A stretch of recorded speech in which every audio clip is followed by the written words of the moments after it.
Hoy tenemos un invitado de lujo, Octavio Pérez Parra, abogado egresado de la Universidad de Carabobo en el año 2000 y con posgrado en Derecho Penal de la misma institución. Egresado en el año 2009, ya con 25 años de experiencia en litigios penales y civiles. Exdirector del Consejo Superior de la Universidad José Antonio Páez y su representante ante el Consejo Universitario.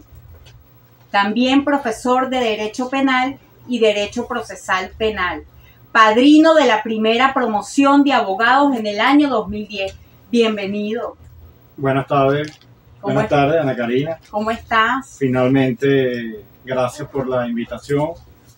Gracias a todo tu equipo de trabajo. Una tarde lluviosa, nos costó llegar, pero aquí estamos. Es así, cumpliendo con nuestro radio escucha. Muchísimas gracias y muchos saludos a toda tu audiencia. Así es. Hoy vamos a hablar un tema, de verdad, que es un tema bastante fuerte, delicado, lo que es la detención ilegal, deportación y encarcelamiento de venezolanos en El Salvador en violación de sus derechos humanos. Crimen de lesa humanidad. ¿Por qué nuestros compatriotas fueron a El Salvador habiendo tantos vuelos de deportación desde los Estados Unidos, incluso algunos directos desde el territorio norteamericano hasta Venezuela? Sí, definitivamente un tema bien doloroso, bien incómodo.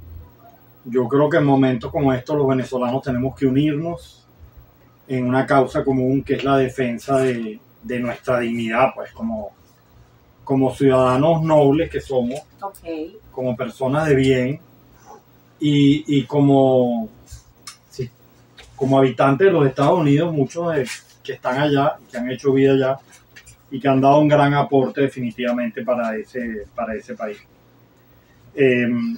Sin lugar a dudas nos encontramos aquí frente a un hecho bien grave desde todo punto de vista.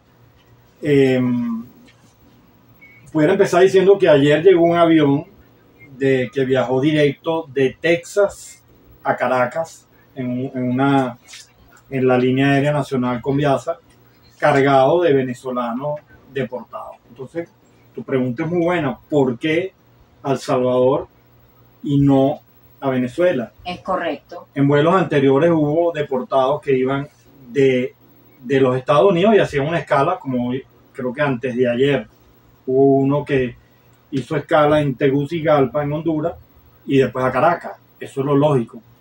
¿Por qué entonces hay un vuelo que es directo, de Estados Unidos a El Salvador y se detiene en El Salvador y van a 258 venezolanos? 258, la cifra no se sabe, nadie sabe cuál es la cifra exacta, a pesar de que yo tengo una lista que recibí con los nombres, pero por respeto yo creo que eso no se debe tocar, pero yo tengo la lista ahí con los 250 y tantos. Tienes una investigación, claro, vienes haciendo todo un trabajo. Por supuesto. Es cierto, Octavio. Es un tema que está en plena efervescencia, en desarrollo. De hecho, mañana, el 25, hoy es 24, el 25, tiene que haber una decisión del juez que viene actuando en esto. Entonces, yo quisiera, es un tema que requiere de mucha síntesis, capacidad de síntesis, porque es muy extenso, tiene muchas aristas, tiene muchas vertientes. Yo quisiera comenzar a hablar donde se generó la situación que fue en el territorio de los Estados Unidos. La pregunta sería, ¿qué pasó en los Estados Unidos? Exactamente. En los Estados Unidos existen fundamentalmente dos normas en las cuales se justificó la actuación inconstitucional en base a la Constitución de los Estados Unidos de Norteamérica. Por supuesto, también inconstitucional en base a nuestra Constitución de la República Bolivariana de Venezuela, que es básicamente la ley del enemigo, que fue promulgada en 1768, si mal no recuerdo, que fue una ley creada en pleno momento de guerra en los Estados Unidos, que era la ley del enemigo, que consistía en la expulsión de esas personas consideradas enemigos porque estaban atacando el territorio norteamericano. estaban haciendo daño, pues, estaban matando personas, saqueando, en fin, etcétera. Y después hay otra ley, que es una ley bien interesante, que es el título 8 del Código de los Estados Unidos, que es una ley vigente y que ha tenido reformas y adaptaciones. Esa ley del título 8 de los Estados Unidos contiene una cantidad, establece, estipula cuáles son las faltas en las cuales incurre un extranjero que esté haciendo vida en los Estados Unidos, incluso teniendo residencia en los Estados Unidos, de las que recuerdo, porque son muchísimas. Bueno, por supuesto, haber cometido delitos o faltas o múltiples infracciones de tránsito, que no paguen impuestos sobre la renta, en fin, que no estén utilizando la visa que les fue otorgada. Por ejemplo, se le otorgó una visa de estudiante y están trabajando. Es correcto. O se le otorga una visa de trabajo para un área específica y están haciendo otra cosa distinta. Entonces, son una serie de infracciones que están contempladas en este título 8 del Código de los Estados Unidos, que al ser vulneradas, al ser violentadas, le dan, por supuesto, la sanción es que le revocan la visa que tengan, sea una visa inversionista, una visa residente, o sencillamente le pueden hasta la visa de turista. Cualquier tipo de visa puede ser revocada. Y eso es potestad de cualquier estado. Yo creo que todos los estados, todos los países del mundo son soberanos en el manejo de su situación de inmigración, en el manejo. Claro, es un tema absolutamente interno y en eso no puede intervenir nadie. Entonces, estos 258 aproximadamente venezolanos fueron detenidos y fueron deportados. Pero ahí es que hay algo bien interesante. Hay un tribunal federal del Distrito de Columbia, la capital, Washington, D.C., que es un juez federal, el juez Bosberg, ¿ok? Déjame decirte que los jueces federales en los Estados Unidos son nombrados por el presidente de la República, pero tienen que ser ratificados por el Senado. Y los jueces federales son de por vida. Una vez que un juez federal es electo, es de por vida. O sea que tiene un cargo similar al que tienen los miembros de la Corte Suprema de los Estados Unidos. Por supuesto, la Corte Suprema dentro del Poder Judicial de los Estados Unidos es el rango supremo, pero los jueces federales tienen una seriedad, tienen un compromiso, tienen un respeto, una independencia total absoluta en sus decisiones. Entonces, este juez Bosberg dictó una decisión donde bloquea, tiene dos decisiones, una oral y una escrita.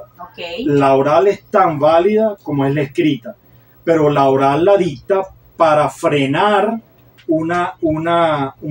ese vuelo de deportación que ya se sabía que lo que había detrás de eso era un convenio, un negocio jurídico entre el presidente Donald Trump, su secretario de Estado, Marco Rubio, que la verdad que decepciona bastante, despediré porque, y el presidente Nayib Bukele.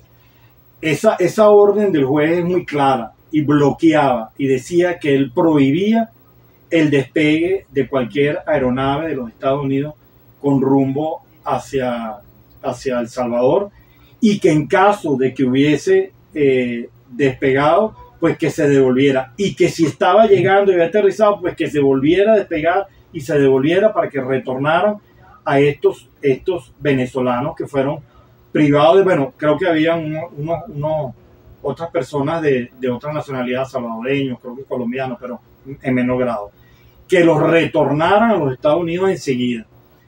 Y el gobierno desobedeció una ley de un tribunal federal, de un juez federal, y argumentando de que ya se encontraban en espacio aéreo internacional, cosa que me parece no solamente una ignorancia, sino una violación más al derecho americano e internacional. Porque no puede ser algo improvisado. No, y además déjame explicarte algo.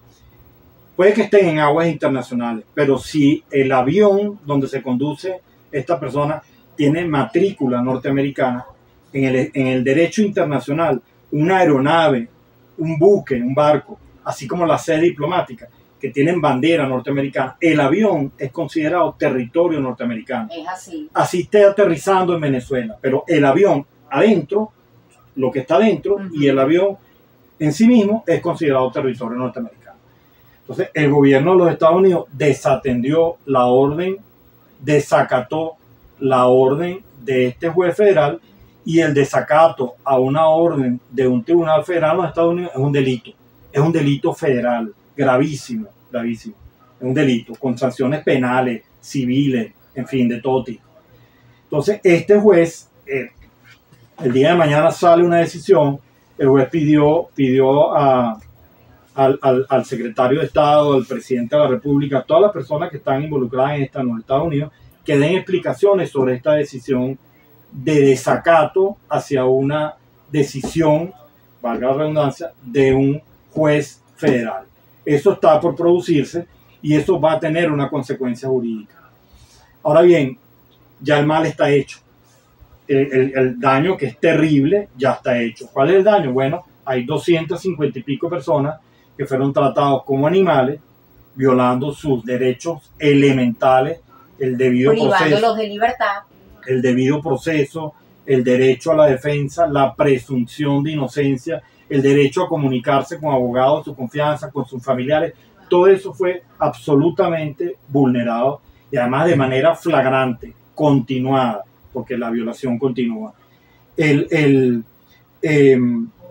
Ellos pues llegaron a Honduras, nadie sabía nada, y el aspecto, aquí es importante resaltar el aspecto humano. ¿Qué estarían sintiendo los familiares de esas personas que no saben? Imagínate, ¿qué sentido tiene que unos venezolanos que fueron arrestados indebidamente, arbitrariamente, violándole todos sus derechos fundamentales, sean deportados para El Salvador? Si ellos no son salvadoreños, ellos son venezolanos, entonces que lo manden a Venezuela, como el avión que llegó ayer. Y aquí entraría esta pregunta: ¿qué recursos tienen las víctimas, es decir, los familiares de los secuestrados y desaparecidos forzadamente, como consecuencia de la actuación del gobierno de los Estados Unidos y de Nayib Bukele? Fíjate, déjame, para culminar la primera etapa que nos lleva a la segunda. Definitivamente el juez, pues puede venir una decisión que yo la veo bien cuesta arriba, porque te repito, el daño ya está hecho. Pero la decisión correcta en este caso, a través de las acciones que haya que emprender, en este caso una acción colectiva, porque es un colectivo de personas, son varias personas, una acción colectiva en los Estados Unidos, en el Distrito Columbia, en Washington, en contra de esa decisión. Y lo natural sería que esas personas que fueron deportadas indebidamente para El Salvador volvieran al territorio norteamericano y que fuesen sometidas a un proceso en los Estados Unidos, porque ellos no cometieron delito. Bueno, los que cometieron delito, vamos a darle el debido proceso, el derecho a la defensa, la presunción de inocencia. ¿Me explico? Y que sean sometidos a un proceso. Pero los que no, pues que se defiendan, porque es que la misma ley en los Estados Unidos prevé cuál es el procedimiento para las personas que son, para los inmigrantes ilegales. ¿Qué lo dice? Eres inocente hasta que se demuestre lo contrario. No solamente eso, que tú tienes el derecho, tú tienes hasta 90 días para defenderte, tú puedes apelar de la decisión que ordena deportarte. Tú puedes, si tú estás allá por un parol humanitario, por un TPS, por una extensión de visa, por cualquiera que sea, porque aquí hay de todo. Aquí metieron en un saco a varios casos en particular. Ellos pueden apelar, incluso ellos pueden solicitar asilo. En el proceso ellos pueden solicitar asilo político, pero lo que hicieron es sencilla y llanamente una arbitrariedad. Eso lleva a la segunda pregunta tuya. ¿Qué recursos hay? Como no hay, hay acciones civiles en los Estados Unidos, ¿verdad? Hay que esperar a ver cuál va a ser la decisión, cuál va a ser la actitud procesalmente hablando del juez federal, Gosler, qué va a decidir frente a este desacato arbitrario, contumaz, intencional de parte de los representantes del gobierno de los Estados Unidos. eso va a ser bien interesante. Lo otro es cuáles son las acciones que tienen las víctimas. Las víctimas son, en este caso, los familiares de estos presos, porque ellos están aislados, están incomunicados, nadie sabe si en qué estado están de salud. Yo no sé si ustedes vieron las imágenes, son deplorables, arrodillados, hincados, no podían levantar la cabeza, amarrados por los brazos y por las piernas como si fueran, qué sé yo, unos delincuentes, pues. ¿Me explico? Entonces, que haya delincuentes ahí, no lo sé, a lo mejor lo hay, pero una información que recibí yo de la Unión Europea es que de los 200 y tantos, 50 y pico deportados, solamente el 90% de ellos no tiene ningún tipo de antecedente penal, ni en los Estados Unidos, ni en Venezuela. Imagínate, es decir, tú, gente inocente, capaz, y viviendo una situación como esta. Y tenemos los testimonios de los familiares en todas partes del mundo, sí, diciendo desesperados que no hayan que hacer para frenar esta arbitrariedad. Que detrás de esa arbitrariedad lo que hay es un gran negocio, que también vamos a tocar ese tema. Pero ¿cuál ha sido la respuesta del gobierno venezolano? La verdad que yo tengo que reconocer que el gobierno venezolano ha dado la respuesta correcta. Tanto el presidente de la República, como el fiscal general de la República, como el canciller de la República. Y están actuando. De hecho, contrataron una firma de abogados en El Salvador, presentaron un habeas corpus. Un habeas corpus es un recurso legal para que se solicitar la libertad inmediata de una persona que fue privada de libertad en violación de todos sus derechos fundamentales. Este es el caso en particular. Solicitaron habeas corpus. Aquí tenemos dos problemas. No hay material probatorio. ¿En base a qué vas a solicitar un habeas corpus si no hay expediente? Simplemente estas personas las secuestraron, las privaron ilegalmente de libertad, las deportaron a un país que no es el suyo y las internaron en una prisión de alta seguridad junto con delincuentes peligrosísimos. O sea, yo creo que esa gente debe estar pasando por una situación. Violación de los derechos humanos. Ahí entraría. Evidente. ¿Cuál es la consecuencia de la intervención de Nayib Bukele en esta tragedia para los venezolanos? Sí, pero déjame terminarte con el tema del habeas corpus, que es bien importante, y de la acción que emprendió muy bien el gobierno venezolano. Nuestro fiscal. Sí, el fiscal, el canciller, el presidente de la República, eso hay que reconocerlo sin mezquindades. La decisión ¿cuál es la decisión del habeas corpus? No va a haber decisión. Es difícil. ¿Cuál va a ser la decisión si no tienen materia sobre la cual? Porque no tienen expediente, no tienen nada. Entonces, eso va a ser bien, bien interesante. Pero eso era un paso que hay que agotar. Es parte del protocolo legal. No, hay que agotar. Lo primero que hay que agotar son los recursos en el país donde se comete el primer delito de lesa humanidad, que es en el territorio norteamericano. Después, en el segundo país involucrado, que es más grave aún, porque ahí es donde los privan de libertad. Y además, donde Nayib Bukele, porque él es una especie de... Nos retrotraímos a la época de, qué sé yo, de Trujillo, República Dominicana, de Gómez, aquí en Venezuela. ¿Me explico? Donde la gente cree que el país es de él, pues que él es el capataz de una hacienda. Sí, es una anarquía total. Es una dictadura absoluta, sí. Pero absoluta. Entonces, con una particularidad, otro de los grandes obstáculos que va a presentar cualquier acción que se emprenda, pero que es necesaria emprender en el organismo jurisdiccional de El Salvador, porque hay que agotar esa vía necesaria, es que Nayib Bukele, una de las primeras cosas que hizo cuando asumió la presidencia de la República fue destituir a los presidentes, a los miembros, a los magistrados del Tribunal Supremo de El Salvador. Qué conveniente, ¿verdad? Destituyó a todos los magistrados y puso magistrados de él, así como ha hecho con todos. O sea, ese país es de él. Nayib Bukele es el propietario de El Salvador, los magistrados harán lo que él diga. Todo lo maneja él. Todo lo maneja a él como una hacienda. Como una hacienda. Qué delicado eso. Es delicado. Cuando le das todo el poder a una sola persona. Absolutamente. Entonces, la decisión, él controla el Poder Judicial.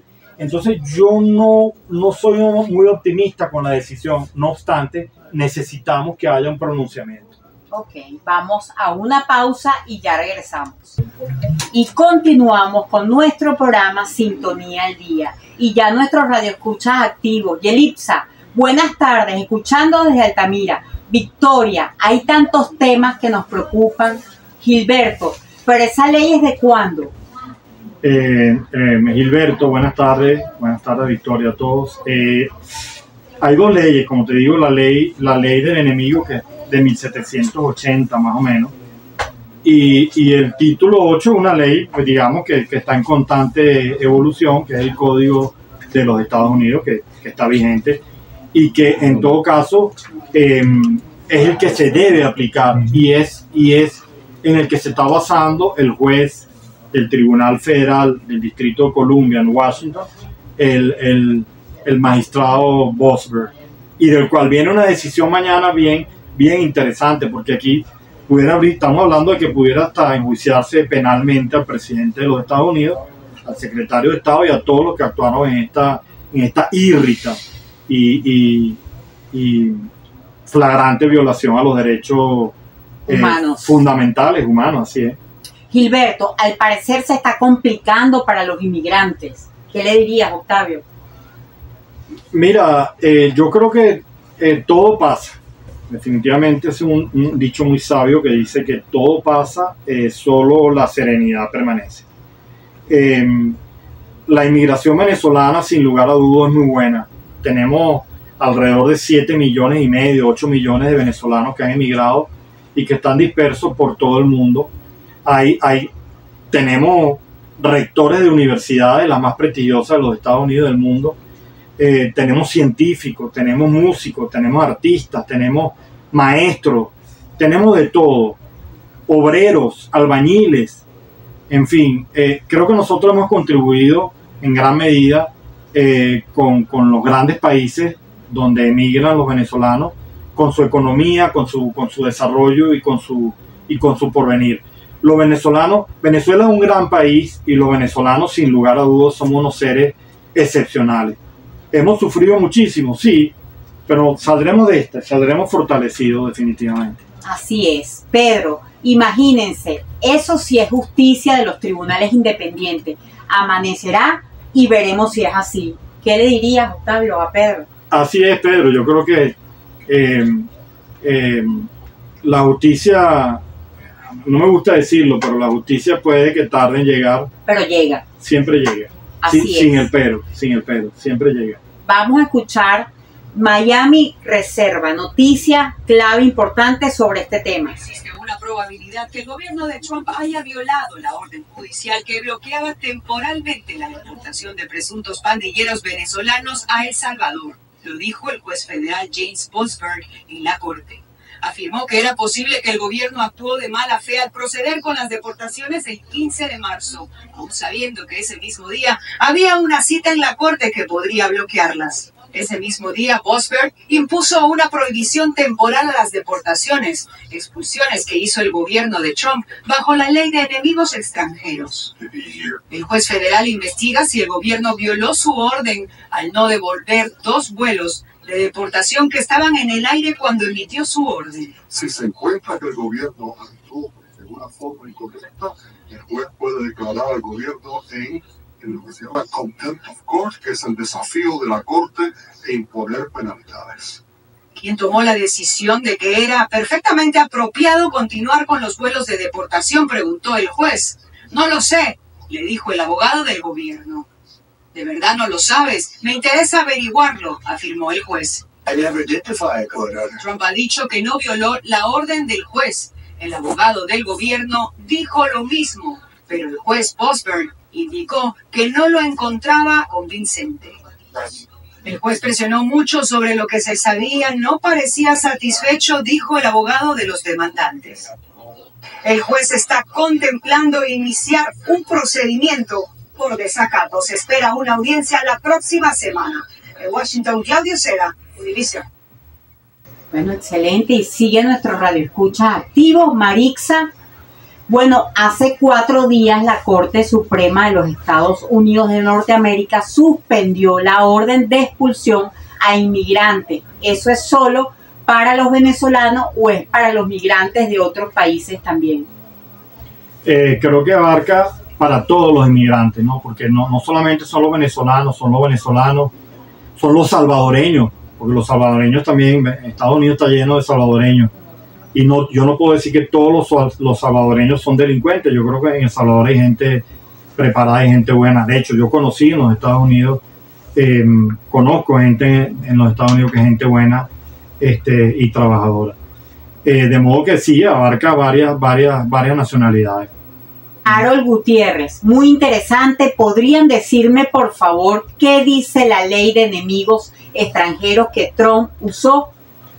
Bueno, como toda ley es muy larga, muy compleja de interpretar, está en idioma inglés, pero básicamente faculta a las autoridades a expulsar del país, pero era un tema de guerra, era un tema de un conflicto bélico. Aquí no hay conflicto bélico. Y yo me quiero referir brevemente, porque es un tema bien álgido en relación al Tren de Aragua. El Tren de Aragua hoy por hoy en Venezuela es un mito. El Tren de Aragua existió, en Venezuela ha habido muchas pandillas, muchas bandas delictivas, los sanguinarios, en fin, de las que recuerdo, muchísimas, toda la vida. Igual como existen pandillas en todos los países del mundo, porque incluso hasta en Japón, que pareciera el país más pacífico, existen bandas delictivas dedicadas al narcotráfico, en fin, etcétera. En los Estados Unidos existen las bandas delictivas, las mafias, porque una banda delictiva al final de cuentas es una mafia.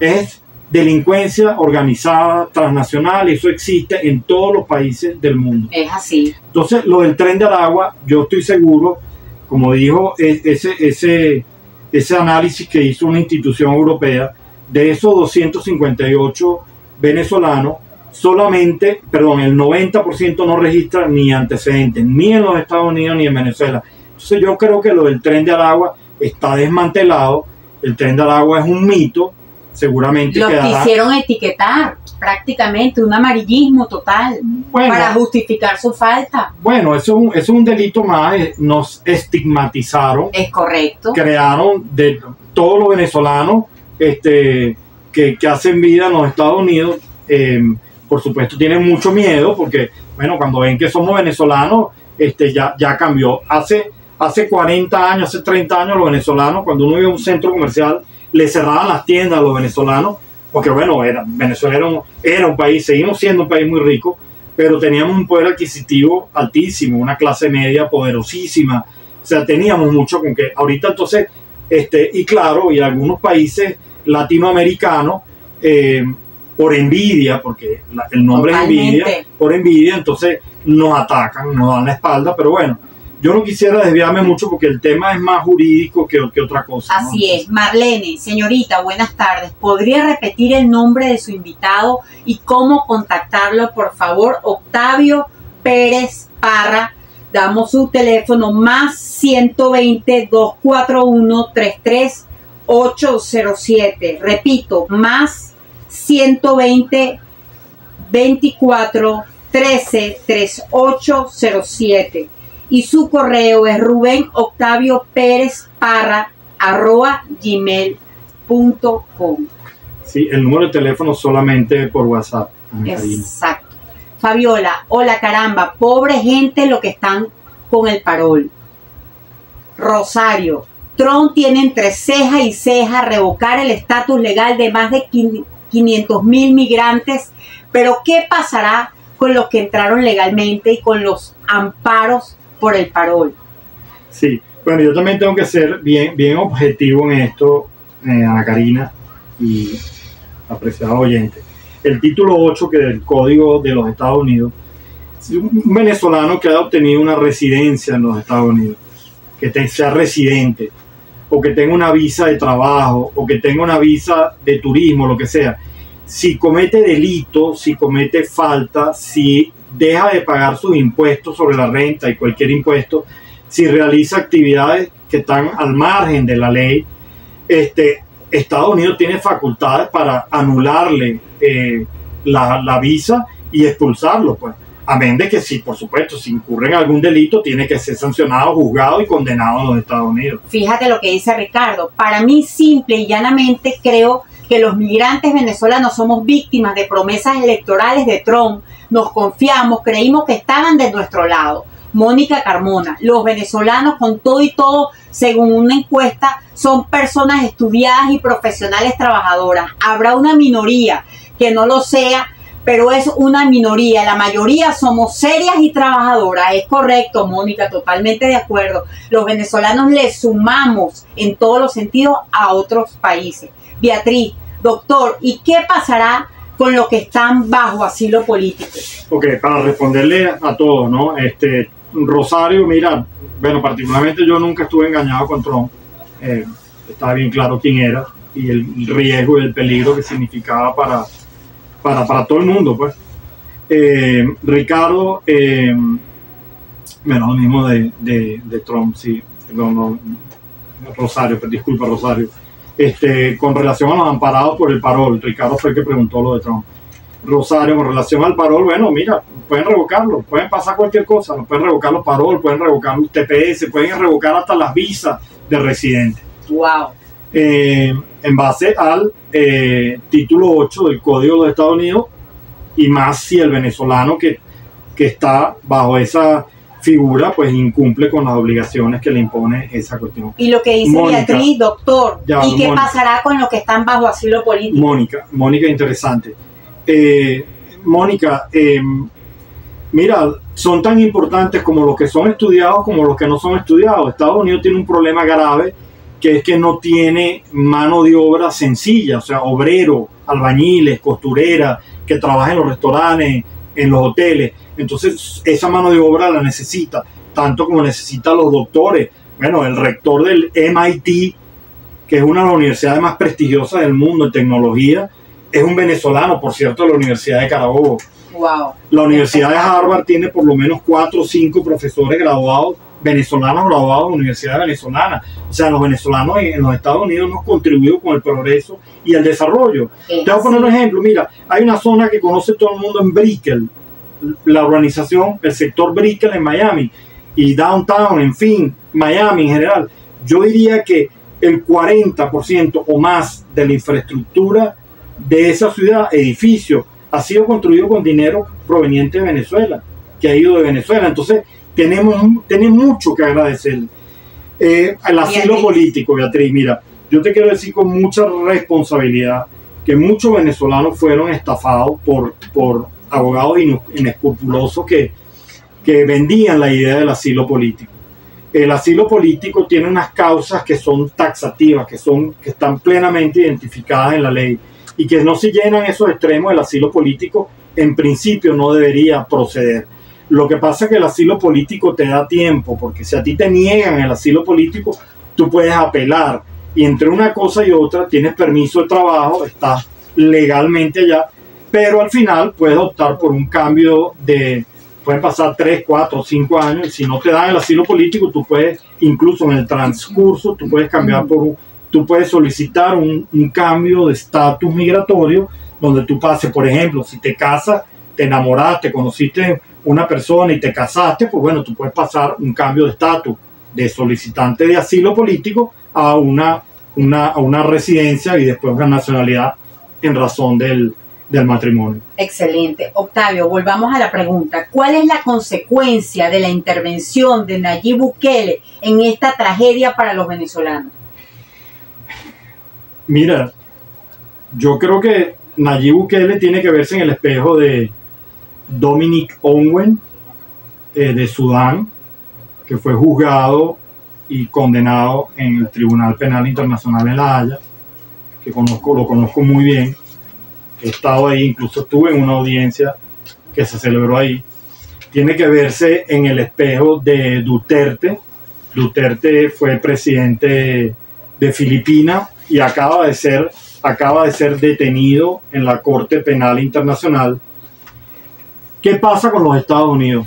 Estados Unidos efectivamente firmó el Estatuto de Roma de la Corte Penal Internacional, que es la ley que rige el funcionamiento de la Corte Penal Internacional, del Tribunal Internacional de Justicia, el Tribunal Penal Internacional, como lo quieran llamar, y Estados Unidos firmó, pero no ratificó el tratado, el Estatuto de Roma.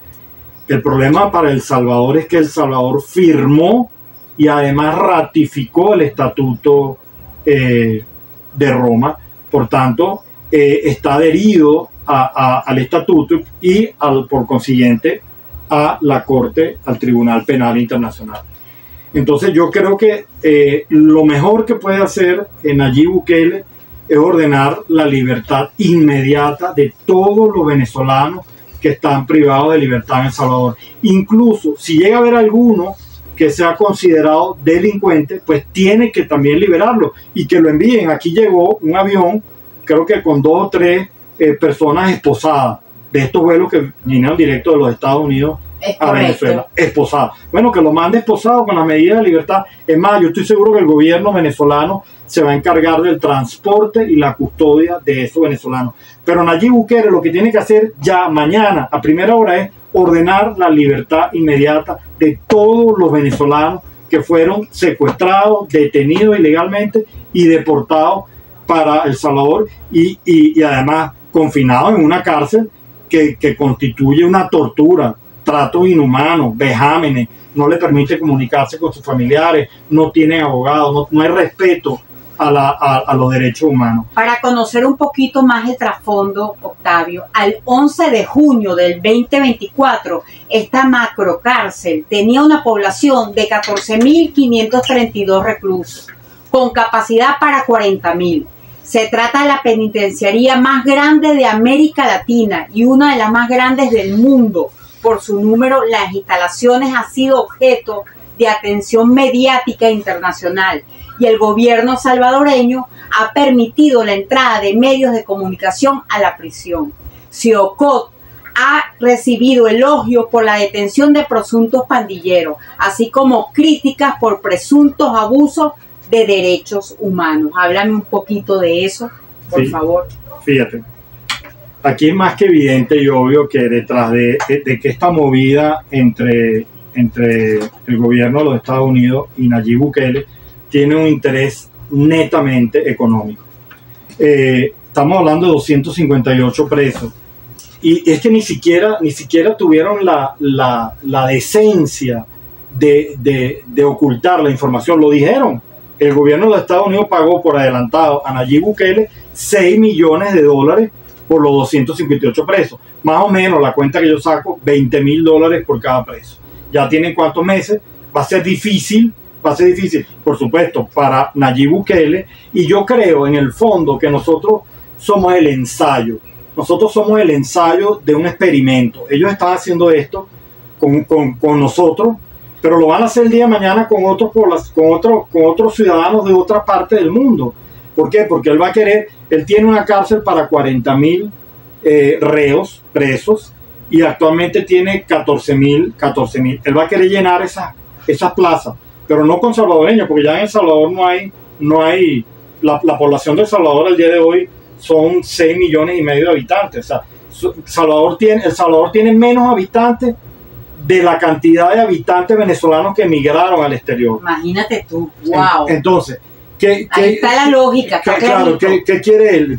Él quiere terminar de llenar, él quiere llenar esos espacios, porque estamos hablando de que 40,000 presos a $20,000, una cantidad exorbitante de dinero. Octavio Pérez Parra, abogado egresado de la UCE en el año 2000 y con posgrado de Derecho Penal.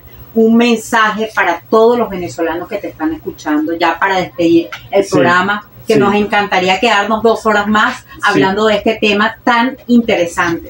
Sí, bueno, lo primero es que hagan todo lo que tengan que hacer. Yo creo que, insisto, el gobierno venezolano actuó correctamente, vamos bien. Yo creo que hay que presionar a las instituciones de El Salvador para que se pronuncien. No importa, sea sí, sea no, pero que haya un pronunciamiento, porque eso es lo que nos va a permitir acudir a la Corte Penal Internacional y pedir medidas cautelares, solicitar el arresto de Nayib Bukele donde sea que se encuentre. sé que es difícil en El Salvador porque es presidente en funciones, pero él no va a durar toda la vida en el cargo. Así Seguramente querrá vivir toda la vida en el cargo, pero en algún momento saldrá y en ese momento va a ser juzgado. Esperemos justicia para todos los venezolanos. Y para terminar, quiero esta anécdota que la viví muy de cerca. Hay una persona que fue líder de la autodefensa del Congo, Dominic Ongwen. Él fue juzgado y condenado. Él cuando tenía 9 años de edad, él fue secuestrado por la milicia, fue violado, fue obligado a matar. Nayib Bukele no. Nayib Bukele nació en una cuna de oro, es de familia rica, es un empresario próspero. Entonces no hay motivación, salvo la económica, para que él actúe con el desprecio a los derechos humanos y a los venezolanos como ha venido actuando. Bueno, excelente. Nos vemos el próximo jueves con interesantes temas como este. Es tu plataforma comunicacional, Octavio, cuando quieras regresar. Y bueno, conéctense con Crece Conciencia, con Chairé Chirino. Bendiciones a todos, los quiero mucho. Muchas gracias.